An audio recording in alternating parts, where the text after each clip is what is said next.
It appears so far the Dolphins are having a coherent and successful offseason. And this 2022 team looks to be much improved on paper compared to the 2021 team. And McDaniel's coming in, taking over for Flores. And expectations are all over the place. At the early stages, I felt that there was going to be a step back, a struggling 2022 season as his team rebuilds itself. But Greer brought back just about every player, made additions, and still has the draft to go. So I think it's fair not to talk about the ceiling for the 2022 season, but to really start setting what the floor should be for us to view this regime and this season as a success. Now, floors are a lot easier than ceilings because you're looking at what you got and trying to say, if this is what we have, then I expect this. And last year we had a lot of caveats, a lot of context. There was the tumultuous things that were going on. Tua getting knocked out in the second game, the 3-0 season, on and on and on and on. This season has very little negative context and actually has some positive context. And so again, this makes it easier to set this floor. So I'm going to go over what I see my floor is. I'll be interested to see what you guys think in the comments to help me refine my ideas and thoughts. So yeah, we got a new offense being installed, and McDaniel's a new head coach. And this is context. This is going to be growing pains. Some critical situations for McDaniel might catch him in a big game early on. You figure by the end, by half of the first season, those should be out. And the offense might take a little while to gel. Tua's got to learn a new offense. Everybody's got to learn a new offense. And offense is notoriously difficult to pull together. Defenses come together much quicker. But the good news is Boy is back. Almost every player on defense is back. And the defense is the heart of this team. So we have this negative context. We're like, all right, maybe caveats for why we don't see success. This defense is a very strong positive context that we shouldn't see as many bumps in the road early. So overall, I don't see anything in the framework that should be a massive disadvantage to the opportunity to have success in 2022. Now, what's that success?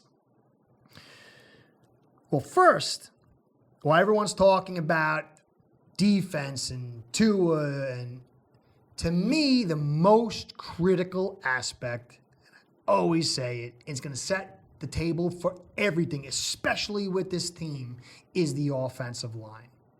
This offensive line needs to take a strong improvement. And when I mean strong improvement, I'm not talking about top 10, top 5. It needs to move from the bottom third of the league, probably the bottom fourth of the league, because it was in a category of its own. It was so bad. Into that top final 2 or 3 of the third of the league, or entering in that middle pack of the league by season's end. But more importantly, this run game needs to take a big step forward. Now, for me, 2021 offense of line, the offense was 30th, which basically the offensive line generates the run game, 30th in rush yards, 92.2 yards per game, 1,568 total yards on the season, 3.5 per carry, and 18th in attempts. Did a good job at the end building those attempts up, and I think that's really where we should be at again, 18th to 16th. But what I'd like to see is a step up from the 2020 season, and if we can pick up another quality offensive lineman, a little step even above that. And the 2020 offensive running attack was 22nd. So I'd like to see us get to that 19th range. 105 yards, 105.5 yards per game. I'd like to see us get maybe like the 110, 115. We averaged 16. We had 1688 total on the season rush yards. I'd like to see us getting to the 1,800 range. 3.9 yards per carry. That would be a successful year for us. Maybe 4. I'd like to see 4. And we were 16th in rushing attempts. And that's, if we can get to those levels that I just said, or, slightly above the 2020 rushing output, everything else is going to be bolstered. This athletic defense, this smallish defense, this opportunistic defense thrives on the run game. I talked about all last year. Why was the defense sucking? Well, there's a bunch of reasons, but one of them was because we had no time possession and no running attack. So that running attack is going to bolster our strongest asset, and it's going to bolster Tua. And I'm going to get into Tua. Tua is my second piece that I'm going to look at. When he was in college, he had a great running attack. With his skill set, his skills that make him better, special, are really highly suited to be paired with a good running game. Some quarterbacks don't need the running game as much. Tua really will thrive with a good, doesn't have to be great, but a good running game. So this running attack will help everything. So if we can get that going, the rest of these things look like they'll start to fall in place. Now, we ran crazy amount of 12 personnel in 2021, 61% compared to a league average 21%. That's mind-boggling. I mean, this offensive line had 2 tight ends helping it at blocking, and sometimes even the running back blocking as well, and it still sucked. This has got to drop. 2020, we have ran 12 personnel 28% of the time compared to a league average 20. I like to see us be in that range. That would really, really show that this offensive line is headed in the right direction. Now, Tua obviously is the second biggest key for us, obviously. I still don't think he's the first because offensive line makes the NFL world go around. But Tua is in his 3rd year of his rookie contract before he's 2 years away from being expensive. I think the 5th-year option is going to be pretty expensive as well. And really, this is getting late in the game because you want to make hay while you have that cheap quarterback contract. So he needs to perform well this year, not elite, but needs to take a substantial step forward for that 2023 season. First thing is no injuries. I mean, the broken ribs, I can't really fault them for, but the broken fingers constantly, with the nagging injuries, they've got to just disappear because if you're going to commit to this guy long term, he's got to be healthier because as you get older, the more hits you get, the more injuries come, and you can't have consistency. So Tua needs to not miss a game this season, and that offensive line and run game will really help him out to do that. Now, a lot of people talk about it, they'll say he's got no arm and we don't throw deep enough. But when you look at the stats, not feelings, stats, really there's one area that I don't feel people are talking about, and it's the most critical and it's the most obvious. I'm going to get to that last. Now, when you look at his air yards, it was 4.1 air yards per game, per play, which is the same as Rodgers. So what we were calling last year and how far he was throwing the football is not indicative of being a good or bad quarterback because Rodgers was quite good as MVP. Now, if you look, Stafford was the best at 5 yards, but everybody else in the league was between 4.1 and 4.8. And when I get into the areas of the field that are being attacked, it's going to be a little surprising what's going to turn all this around. And I'd like to see him get into that 4.3 air yards per play, and it's not going to be where you think it is, according to the stats. Now, 20-plus yard plays, he had 30. Well, the middle of the league at 15th was 45. I think the highest was like maybe 60 or something like that. So he missed 3 games, and he came back and he was injured. So you figure everything played out normally, he probably would have been around 40. So he really doesn't need to improve that much over this, but that play action is going to help this area out substantially. When you run that play action and you got a post that post will usually break around a 15-yard mark to 20-yard mark after that play action is followed through and planted and throw. And with Tua's quick release, this could see some very effectiveness in this 20-plus yard range. So I'd like to see him get to about 45. A lot of these, I think, are going to come through the play action. Then his 30-plus, he had 11 deep plays. A lot of them weren't successful. But the offense did attempt 11 of them. And you'll say, that's nothing. Well, Josh Allen had 15. So he's not like in another world. It's not like he threw 2 the whole season. But this is where fans should put their boots in the ground.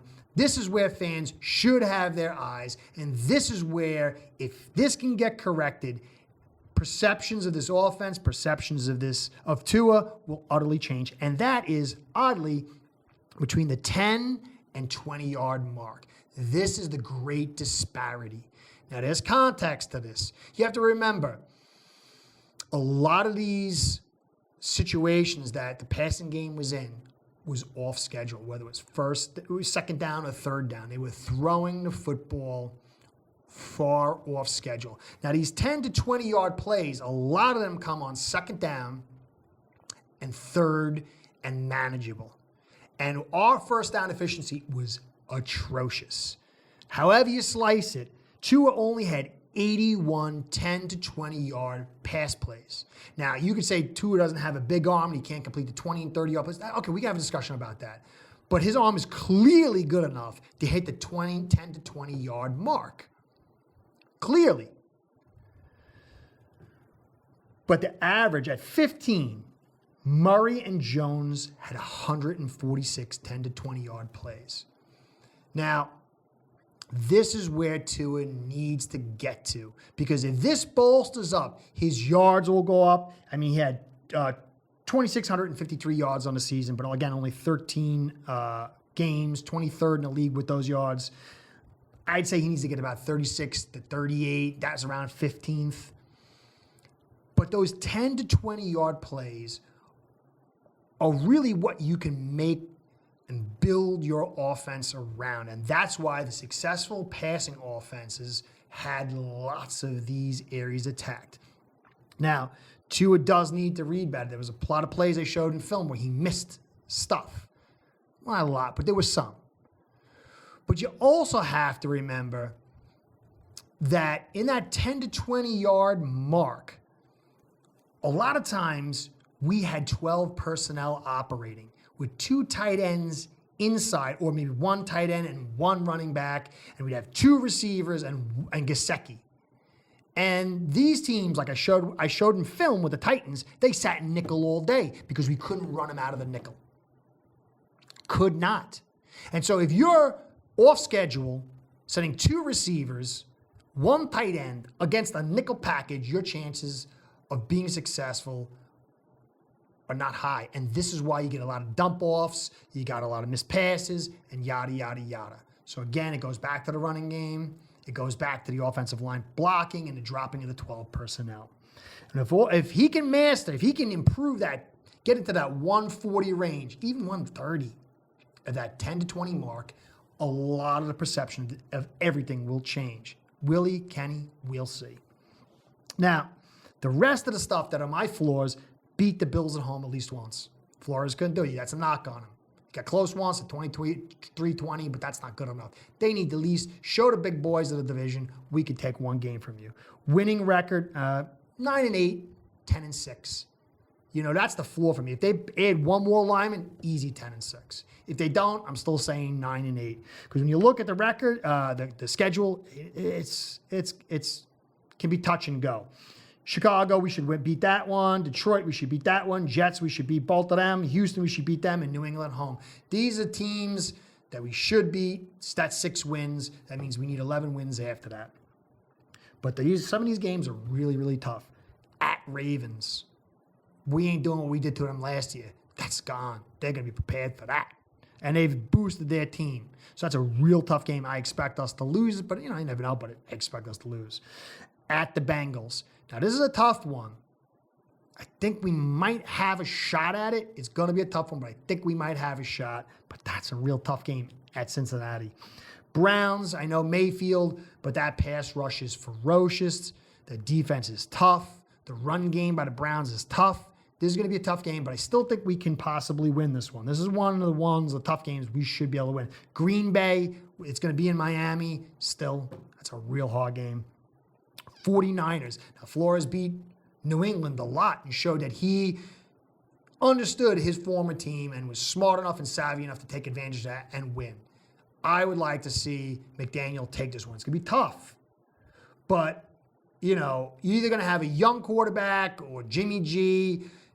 This is one where McDaniel could put a feather in his hat and say, hey, I can do just like Flores. Tough game, but it's a home game, and we should be able to take that one. At Chargers. Everyone will say, oh, Herbert. That pass rush is going to be mind-bogglingly good. And they got a good run game, and then obviously Herbert. Herbert was number one in the league last year, attacking in that 10 to 20 range with like about 200. 200. So, but, we've got the defense, but we're in their house. So that's one I expect us to lose, and I don't think it's going to be because Herbert's the best thing in the universe. He's good. But that's a tough team. They've built so well. Now, Buffalo, we got the 2 Buffalo games. I think we should win one. I don't care which one it is, but we should be able to win one. But those are tough games. Pittsburgh, they don't have Roethlisberger, but he's been pretty poor for a long time. They're a tough team. They're going to have Flores on the other side. A lot of players we have, he knows. So it's going to be an interesting game there. It's one we should take. But Pittsburgh's always a tough team. Then at New England, they lost a lot of talent. They got rid of Shaq Mason and Jackson, and it's going to be, they don't have a lot of picks. It's going to be very interesting, but they're always tough at home.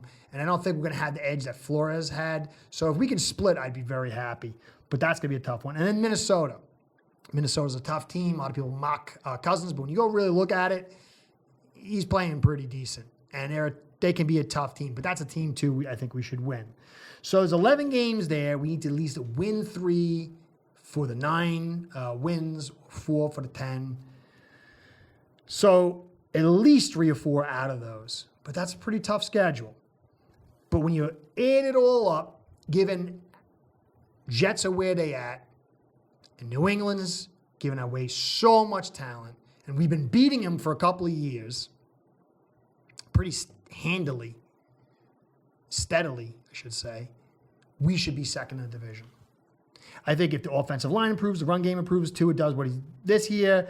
We could beat the Bills once, and we get to that 9-10 win mark, we should be second in the division, and that will put us on the edge of the playoffs. I don't think we need to make the playoffs, but second in the division, and the rest of these things are my floor for the season. I might raise that floor a little bit by what we do in the draft. So this is what I'm thinking. Still a lot of stuff that can come and go and change. But what do you think? I really want to hear what you got to say. I love comments. Comments mean the most to me. That's why I always say, please like, comment, and subscribe. I start off with comments. I enjoy talking to you because I learn, and to me, it brings me back to the bar. Like you're sitting in the bar with your friends, you're eating your wings, and you're talking a game of football, right or wrong. You just have a good time. That's what this is. This is not world peace or ending some disease. It's a game. It's fun. We get passionate about it. And there's certain things that can be real because people can die in a game. But overall, this is about fun. So comments mean a lot. I want to hear what you have to say. Subscribes and likes. They help us with the Google overlords. And basically, Ace Per Head, my sponsor, when they see that the Google overlords are happy, that means they're happy with what I'm doing, and they keep me in business, and I really like that. I really like what I'm doing. I almost broke my mug yesterday, and somebody put a comment in the last video that, hey, dude, you sound a lot better at 1.2 speed. And I'm like, oh, wow, I feel like I'm back in the regular season, back to doing what I did before I took my break. So it's good to be home. It's good to get the whole thing out of there. I want to keep it going. I'm really enjoying this. So anyway, this is Curtis saying thank you for staying to the end. Please like, comment, and subscribe. Catch you next time. Be well. Start building your own online sportsbook today by getting signed up with aceperhead.com service that'll allow you to book action on sports from all around the world.